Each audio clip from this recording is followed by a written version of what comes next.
നമസ്കാരം. ആസാദി നൈറ്റ് എഡിഷനിലേക്ക് ഏവർക്കും സ്വാഗതം. നോക്കാം ഇന്നത്തെ പ്രധാനപ്പെട്ട വാർത്തകൾ.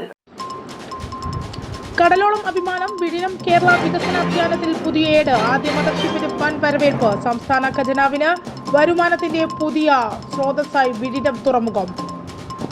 യാത്രക്കാരുടെ വർധനവ്. അധിക സർവീസുമായി കൊച്ചി മെട്രോ. സിലബസിൽ മനുസ്മൃതി ഉൾപ്പെടുത്താൻ ദില്ലി സർവകലാശാല. പ്രതിഷേധവുമായി അധ്യാപകരും വിദ്യാർത്ഥികളും. നേപ്പാളിൽ മണ്ണിടിച്ചിലിൽ 2 ബസ്സുകൾ ഒലിച്ചുപോയി. 60ഓളം പേരെ കാണാതായി. വിശദമായ വാർത്തകളിലേക്ക് കടക്കാം.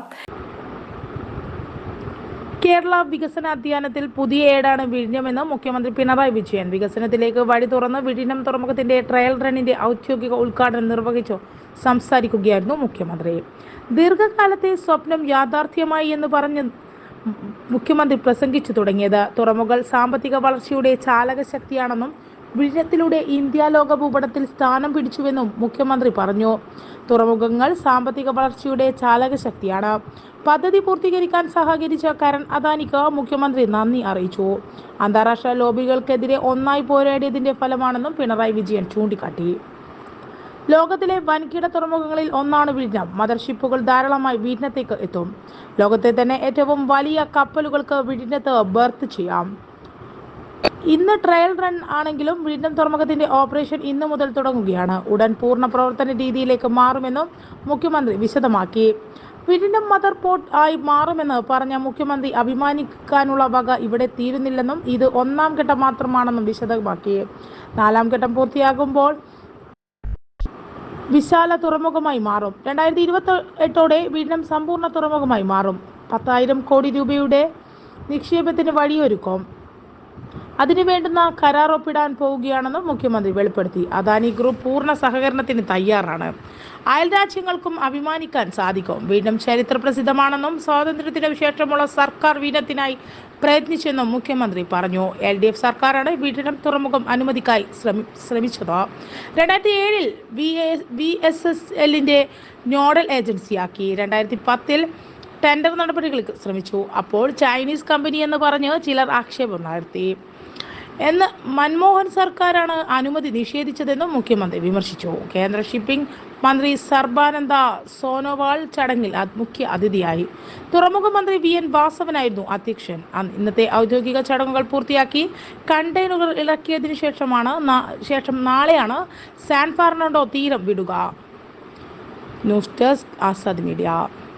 നിയമവിരുദ്ധ സിലബസിൽ മനുസ്മൃതി ഉൾപ്പെടുത്താനുള്ള ദില്ലി സർവകലാശാലയുടെ നീക്കത്തിനെതിരെ പ്രതിഷേധവുമായി വിദ്യാർത്ഥികളും അധ്യാപകരും രംഗത്ത്. മനുസ്മൃതി പാഠപുസ്തകത്തിൽ ഉൾപ്പെടുത്തുന്നത് ഭരണഘടനാ വിരുദ്ധമാണെന്ന് ചൂണ്ടിക്കാട്ടി അധ്യാപക സംഘടനയായ social democratic teachers front Delhi വിസിക്ക് കത്തയച്ചു. സംഭവം വിവാദമായതോടെ പാഠഭാഗത്തിൽ മനുസ്മൃതി ഉൾപ്പെടുത്തിയില്ലെന്നും കോഴ്സ് കമ്മിറ്റി ഫാക്കൽറ്റിയുടെ നിർദ്ദേശം തള്ളിയെന്ന വിശദീകരണവുമായി ദില്ലി സർവകലാശാല വൈസ് ചാൻസലർ യോഗേഷ് സിംഗ് രംഗത്തു വന്നു.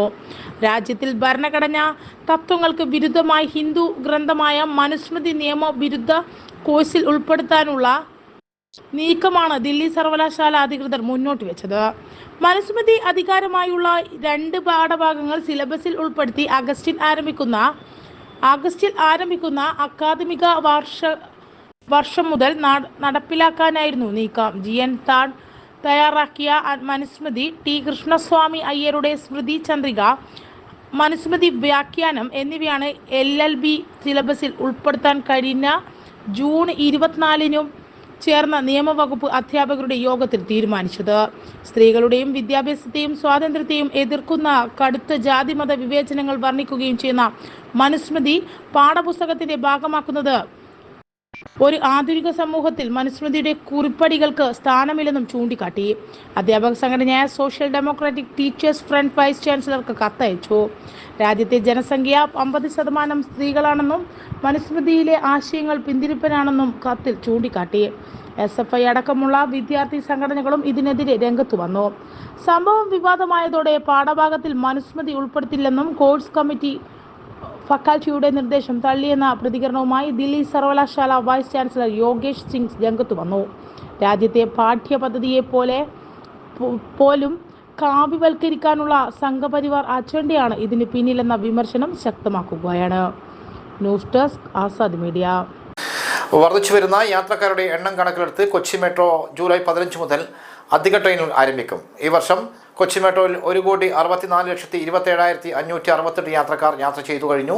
കഴിഞ്ഞ 10 ദിവസമായി കൊച്ചി മെട്രോയ്ക്ക് പ്രതിദിനം 1 ലക്ഷത്തിലധികം യാത്രക്കാർ ലഭിച്ചതിനാൽ കൂടുതൽ സുഖകരവും സൗകര്യപ്രദവുമായ യാത്രാനുഭവം ഉറപ്പാക്കാൻ KMRL അതിൻ്റെ സേവനം മെച്ചപ്പെടുത്തുന്നതിനുള്ള സുപ്രധാന നടപടികൾ തുടങ്ങിയതായി അറിയിച്ചു.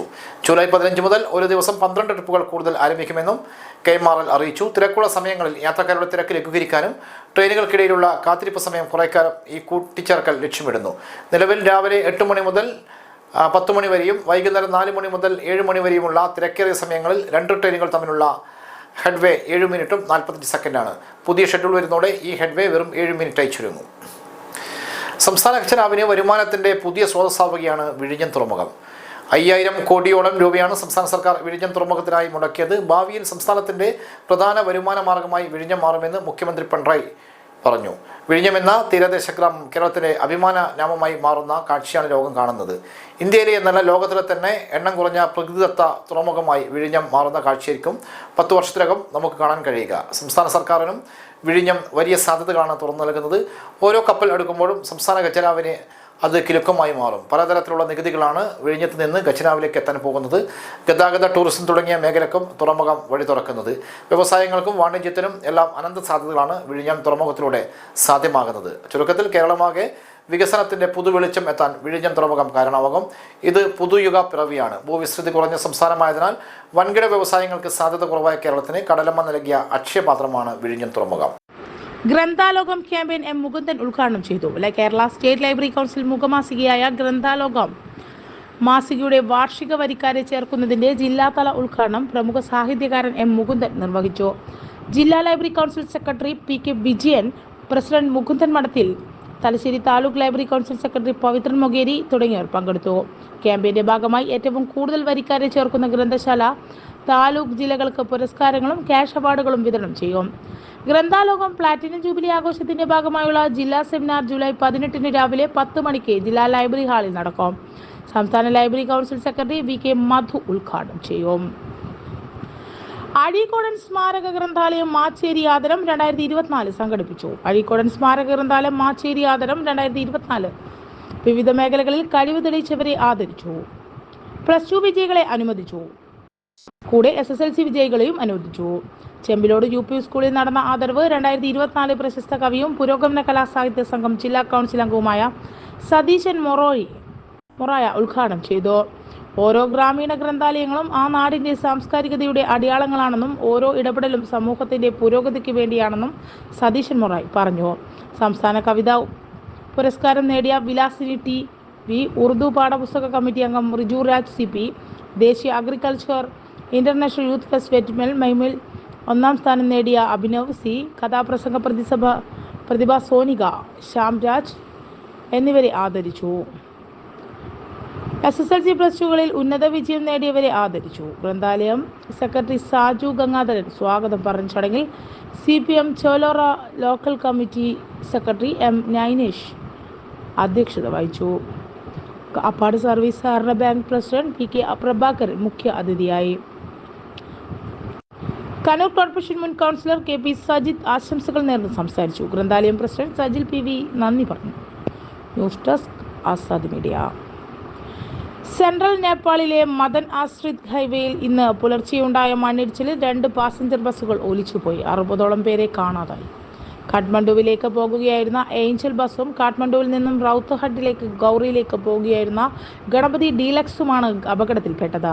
കാഠ്മണ്ഡുവിലേക്ക് പോകുകയായിരുന്ന ബസ്സിൽ 24 പേരും മറ്റൊരു ബസ്സിൽ 41 പേരും യാത്ര ചെയ്തിരുന്നതായാണ് റിപ്പോർട്ടുകൾ. ഗണപതി ഡീലക്സിലെ യാത്രക്കാരിൽ 3 പേർ വാഹനത്തിൽ നിന്നും ചാടി രക്ഷപ്പെട്ടിരുന്നു. ബസ്സുകൾ തൃശൂലി നദിയിലേക്ക് ഒഴുകിപ്പോയതാണ് വിവരം. 2 ബസ്സുകളിലും ഡ്രൈവർമാർ ഉൾപ്പെടെ ആകെ 63 പേർ ഉണ്ടായിരുന്നുവെന്നാണ് പ്രാഥമിക വിവരം. പുലർച്ചെ 3:30ഓടെയാണ് മണ്ണിടിച്ചിലിൽ ബസ്സുകൾ ഒഴുകിപ്പോയത്. നേപ്പാൾ പോലീസും സായുധ പോലീസ് സേനാംഗങ്ങളും രക്ഷാപ്രവർത്തനം തുടരുകയാണ്. സംഭവത്തിൽ നേപ്പാൾ പ്രധാനമന്ത്രി പുഷ്പ കമാൽ ദഹൽ അനുശോചനം രേഖപ്പെടുത്തി. കാലാവസ്ഥ മോശമായതിനാൽ കാഠ്മണ്ഡുവിൽ നിന്നും ചിദ്വാനിലെ ഭാരത്പൂരിലേക്കുള്ള എല്ലാ വിമാനങ്ങളും റദ്ദാക്കി. News desk Azad media. SC/ST corpus fund പദ്ധതികൾക്ക് ജില്ലാതല നിരീക്ഷണ സമിതി. പട്ടികജാതി പട്ടികവർഗ കോർപ്പസ് ഫണ്ട് ഉപയോഗിച്ച് നടപ്പിലാക്കുന്ന പദ്ധതികളുടെ നിർവഹണം നിരീക്ഷിക്കാൻ ജില്ലാതല നിരീക്ഷണ സമിതി രൂപീകരിക്കാൻ തീരുമാനം. പട്ടികജാതി പട്ടികവർഗ വികസനത്തിനായുള്ള ജില്ലാതല വികസന സമിതി യോഗത്തിലാണ് ഈ തീരുമാനം. ജില്ലാ പഞ്ചായത്ത് പ്രസിഡന്റും SC/ST ജില്ലാ തല വികസന സമിതി അധ്യക്ഷയുമായ PP ദിവ്യ ജില്ലാ പഞ്ചായത്ത് നടന്ന യോഗത്തിൽ അധ്യക്ഷത വഹിച്ചു. ജില്ലാ പ്ലാനിംഗ് ഓഫീസർ കൺവീനറായ സമിതിയിൽ ജില്ലാ പഞ്ചായത്ത് പ്രസിഡന്റ്, ജില്ലാ കളക്ടർ എന്നിവരുടെ പ്രതിനിധികളും നിരീക്ഷണ സമിതിയിൽ ഉണ്ടാകും. പട്ടികജാതി പട്ടികവർഗ ക്ഷേമത്തിനായി മറ്റു വകുപ്പുകൾക്ക് നടപ്പിലാക്കാൻ സാധിക്കുന്ന പദ്ധതികളും പട്ടികവർഗ വിഭാഗങ്ങൾ അഭിമുഖീകരിക്കുന്ന പ്രശ്നങ്ങളും ജില്ലാതല സമിതിയുടെ ശ്രദ്ധയിൽപ്പെടുത്തണമെന്ന് ജില്ലാ കളക്ടറും സമിതി മെമ്പർ സെക്രട്ടറിയുമായ അരുൺ K. വിജയൻ പറഞ്ഞു. ആറളം പുനരധിവാസ മേഖലയിൽ യാത്രാക്ലേശം പരിഹരിക്കുന്നതിന് KSRTC ഗ്രാമവണ്ടി പദ്ധതി നടത്തിപ്പുമായി ബന്ധപ്പെട്ട ITDP പ്രൊജക്ട് ഓഫീസർ സമർപ്പിച്ച പദ്ധതി നിർദ്ദേശത്തിന് ജില്ലാതല വർക്കിംഗ് ഗ്രൂപ്പിന്റെ അംഗീകാരം നൽകി. എരുവശി ഗ്രാമപഞ്ചായത്തിലെ മണ്ടുംകൊണ്ട് പുഴയ്ക്ക് കുറുകെ പാലം നിർമ്മാണം, കൊട്ടിയൂർ മേലെപ്പാൽച്ചുരം നഗറിൽ സംരക്ഷണ ഭിത്തി നിർമ്മാണം, കേളകം ITC നഗർ റോഡിൻ്റെയും കേളകം പുളിക്കാമ്പോയിൽ ITC നഗർ റോഡിൻ്റെയും കോൺക്രീറ്റ് നിർമ്മാണം എന്നീ നിർദ്ദേശങ്ങൾ സംസ്ഥാനതല വർക്കിംഗ് ഗ്രൂപ്പിലേക്ക് ശുപാർശ ചെയ്തതിന് യോഗം അംഗീകാരം നൽകി. യോഗത്തിൽ ജില്ലാ planning officer Nainech Meppadiyath, ITDP project officer C. Vinod Kumar, പട്ടികജാതി ജില്ലാ ഓഫീസർ K. മനോഹരൻ, വിവിധ വകുപ്പുകളിലെ ഉദ്യോഗസ്ഥർ തുടങ്ങിയവർ പങ്കെടുത്തു. കിം പ്രവേശന പരീക്ഷയിൽ ഒന്നാമത്തെത്തി സൗരഭ് ശ്രീനാഥ്. കിം പ്രവേശന പരീക്ഷയിൽ കണ്ണൂരിനെ അഭിമാനാർഹമായ നേട്ടവുമായി പയ്യന്നൂർ സ്വദേശി അന്നൂരിലെ സൗരഭ് ശ്രീനാഥാണ് സംസ്ഥാനത്ത് 7ാം റാങ്കോടെ ജില്ലയിൽ ഒന്നാമതെത്തിയത്. 600-ൽ 588.84 സ്കോർ നേടിയാണ് മികച്ച നേട്ടം കൈവരിച്ചത്. ലക്ഷ്യം മുൻനിർത്തിയുള്ള കഠിനാധ്വാനവും വായനയുമാണ് സൗരഭിനെ നേട്ടങ്ങളിൽ എത്തിച്ചത്. ഏഴിമല കേന്ദ്രീയ വിദ്യാലയത്തിലെ സ്കൂൾ പഠനകാലത്ത് തന്നെ ഫിസിക്സിനോടായിരുന്നു ഇഷ്ടം. കേന്ദ്രീയ വിദ്യാലയത്തിൽ നിന്ന് തന്നെ +2 പൂർത്തിയാക്കിയ ശേഷം പാലാ ബ്രില്യൻസിൽ റിപ്പീറ്റേഴ്സ് ബാച്ചിൽ ചേർന്ന് പഠിക്കുകയായിരുന്നു. ചിട്ടയായ പഠനം കൊണ്ടുള്ള JEE മെയിൻ പരീക്ഷയിൽ 2905 റാങ്കും JEE അഡ്വാൻസ് പരീക്ഷയിൽ 1532 റാങ്കും നേടി. IIT ബോംബെയിൽ ഇഷ്ടവിഷയമായ എഞ്ചിനീയറിംഗ് ഫിസിക്സിൽ അഡ്മിഷൻ നേടിയ സൗരഭ് അതിൽ തുടരാനാണ് തീരുമാനം. കുസാറ്റ് എഞ്ചിനീയറിംഗ് പ്രവേശന പരീക്ഷയിൽ സംസ്ഥാന തലത്തിൽ 6ാം റാങ്ക് നേടിയിരുന്നു. നൈജീരിയയിൽ സ്കൈലൈൻ സർവകലാശാലയിൽ ജോലി ചെയ്യുന്ന അന്നൂരിലെ PU ശ്രീനാഥിൻ്റെയും റിജിന ശ്രീനാഥിൻ്റെയും മകനാണ്. ഏഴിമല കേന്ദ്രീയ വിദ്യാലയത്തിൽ 4ാം ക്ലാസ്സിൽ പഠിക്കുന്ന പാർവതി ശ്രീനാഥാണ് സഹോദരി. കണ്ണൂർ SM കോളേജിൽ തീയ കമ്മ്യൂണിറ്റി റാങ്ക് ലിസ്റ്റ് അഭിമുഖം. 1ാം വർഷ ബിരുദ കോഴ്സുകളിൽ കമ്മ്യൂണിറ്റി കോട്ട തീയ ഈഴവ റാങ്ക് ലിസ്റ്റ് വെബ്സൈറ്റിൽ പ്രസിദ്ധീകരിച്ചു. റാങ്ക് ലിസ്റ്റിൽ ഉൾപ്പെട്ട വിദ്യാർത്ഥികൾ ബുധനാഴ്ച രാവിലെ 9:30 ആവശ്യമായ രേഖകൾ സഹിതം രക്ഷിതാവുമടുത്ത് കോളേജിൽ അഭിമുഖത്തിൽ ഹാജരാകണം. BSc റാങ്ക് ലിസ്റ്റിൽ ഉൾപ്പെട്ട 1 മുതൽ 30 വരെയുള്ള വിദ്യാർത്ഥികൾ ബുധനാഴ്ച രാവിലെ 9:30-നും BCom റാങ്ക് ലിസ്റ്റിൽ ഉൾപ്പെട്ട 1 മുതൽ 50 വരെയുള്ള വിദ്യാർത്ഥികൾ ബുധനാഴ്ച 11:30-നും ഹാജരാകണം. BBA റാങ്ക് ലിസ്റ്റിൽ ഉൾപ്പെട്ട 1 മുതൽ 30 വരെയുള്ള വിദ്യാർത്ഥികൾ ബുധനാഴ്ച രാവിലെ 11:30-ന് ഹാജരാകണം. BA റാങ്ക് ലിസ്റ്റിൽ ഉൾപ്പെട്ട 1 മുതൽ 30 വരെയുള്ള വിദ്യാർത്ഥികൾ ഉച്ചയ്ക്ക് 2 മണിക്കാണ് ഹാജരാവേണ്ടത്. സംസ്ഥാനത്ത് അടുത്ത 5 ദിവസങ്ങളിൽ മഴയ്ക്ക് സാധ്യത. കേരളത്തിൽ അടുത്ത 5 ദിവസങ്ങളിൽ മഴയ്ക്ക് സാധ്യതയെന്ന് കേന്ദ്ര കാലാവസ്ഥാ വകുപ്പ് അറിയിച്ചു. വിവിധ ജില്ലകളിൽ ഓറഞ്ച് യെല്ലോ അലർട്ടുകൾ പ്രഖ്യാപിച്ചു. ഒറ്റപ്പെട്ടയിടങ്ങളിൽ അതിശക്തമായ മഴയ്ക്ക് സാധ്യതയെന്ന് കേന്ദ്ര കാലാവസ്ഥാ വകുപ്പ് മുന്നറിയിപ്പ് നൽകി. വിവിധ തീരങ്ങളിൽ കടലാക്രമണം ശക്തമാകാൻ സാധ്യതയുള്ളതിനാൽ തീരപ്രദേശ നിവാസികൾ ജാഗ്രത പാലിക്കണമെന്നും അറിയിപ്പുണ്ട്. ഇതോടെ താസാദ്യ വാർത്തകൾ സമാപിക്കുന്നു. വീണ്ടും നാളെ കാണാം. നന്ദി, നമസ്കാരം.